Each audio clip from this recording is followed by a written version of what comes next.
Oke, mahasiswa Universitas Terbuka, kita lihat pada minggu ke-7 ini kita disuruh untuk membuat ringkasan hasil penulisan karya ilmiah.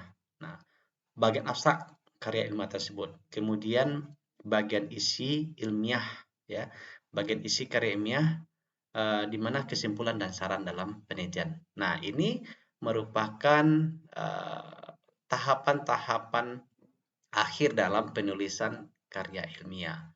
Ya, dalam sistematika, panduan penulisan karya ilmiah ini adalah tahapan terakhir. Nah, saudara-saudara sekalian, bagaimana cara kita menulis abstrak? Di sini kita akan bedah punyanya teman kita. Abstraknya, apa yang harus ada dalam abstrak?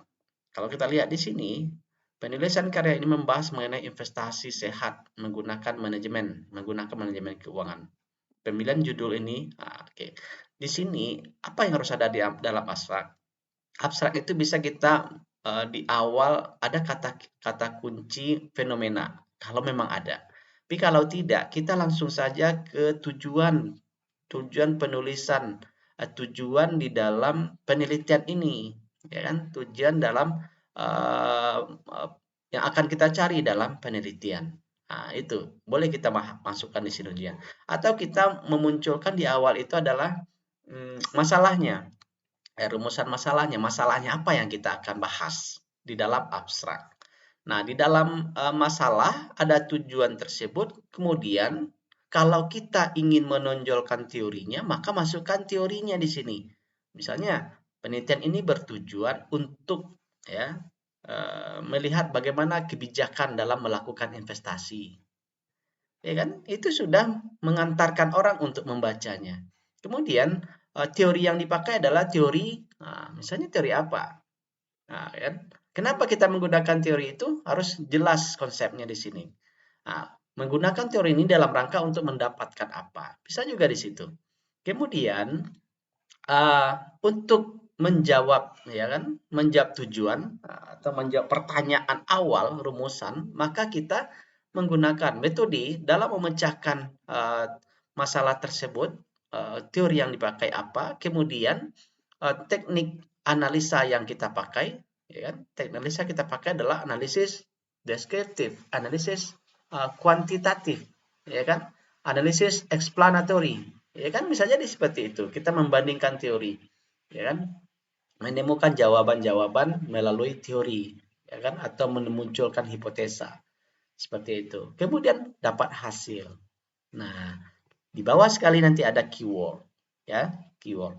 Nah, itu kira-kira untuk bagaimana cara membuat abstrak. Jadi, abstrak adalah miniatur dari karya ilmiah. Abstrak adalah miniatur dari sebuah penelitian yang tebal misalnya. Orang akan memulai melihat hasil penelitian itu dari mana? Dari judul. Ketika judulnya menarik, dia lihat abstrak. Ketika dia lihat abstrak, dia udah tahu. Setebal apapun laporan penelitian tersebut, dia akan tahu, oh gambaran seperti ini. Atau dia ingin melihat, memastikan kebenaran dari penelitian tersebut. Otomatis dia akan membuka. Dia buka teori. Dia buka nanti metodologinya. Apa yang dia pakai. Kemudian dia akan lihat hasilnya. Nah, ketika teori yang dia baca itu, dia lihat ke pustaka, di laporan pustaka. Nah, bagaimana laporan pustakanya? Apakah benar sudah memuat? Di mana bukunya? Penerbitnya siapa? Ya kan? Penerbitnya di mana? Tahun berapa? Siapa pengarangnya? Itu menjadi dasar untuk merunut ke belakang. Apakah benar teori yang dipakai untuk memastikan kebenarannya? Karena orang butuh informasi dari apa? Dari hasil penelitian yang kita lakukan. Oke, itu kira-kira abstraknya. Nah, kesimpulan itu adalah berasal dari kata simpul. Simpul itu terdiri dari gumpalan dari sebuah benang yang kita ikat, ya kan? Nah, semakin banyak pertanyaan penelitiannya, semakin banyak masalahnya, maka simpulannya juga banyak. Nah, usahakan masalah satu, simpulan satu. Masalahnya dua, punya dua simpulan. Ya. Kemudian kesimpulan itu akan harus menjawab pertanyaan penelitian yang kita ajukan dalam rumusan masalah. Kita tidak punya pertanyaan penelitian, maka kita tidak akan ada kesimpulan. Pastikan pertanyaan penelitian itu benar dan terjawab di kesimpulan. Berapa buah pertanyaan ya kan akan dijawab oleh kesimpulan. Nah, saran itu penting ya. Saran itu kalau kita sebagai peneliti, saran yang pertama itu adalah saran kepada objek penelitian kita. Ya, objek penelitian kita itu yang sudah kita jadikan korban ya, bisa kita jadikan tempat untuk kita jadikan untuk mendapatkan data, kita akan analisis, kita akan jadikan uh,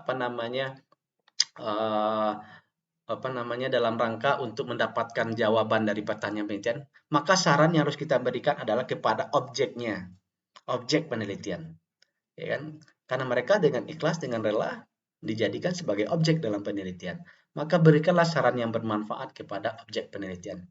Kalau kita tidak bisa memberikan saran, maka sia-sia kita melakukan penelitian. Jadi saudara-saudara sekalian, saran adalah utamakan kepada objek. Karena tujuan penelitian itu adalah memberikan solusi dari permasalahan yang kita dapatkan, dari fenomena yang kita temukan. Ya, jadi saran itu harus kepada objek yang akan kita teliti, yang sudah kita teliti. Nah, kemudian baru nanti kepada orang lain, ya kan, yang atau kepada diri kita sebagai peneliti, atau kepada kampus kita, tempat kita melatih diri, mengasah diri untuk menjadi profesional di bidang akuntansi. Oke, itu kira-kira yang bisa saya sampaikan untuk bedah pada pertemuan yang ke-7 ini. Silakan dipahami.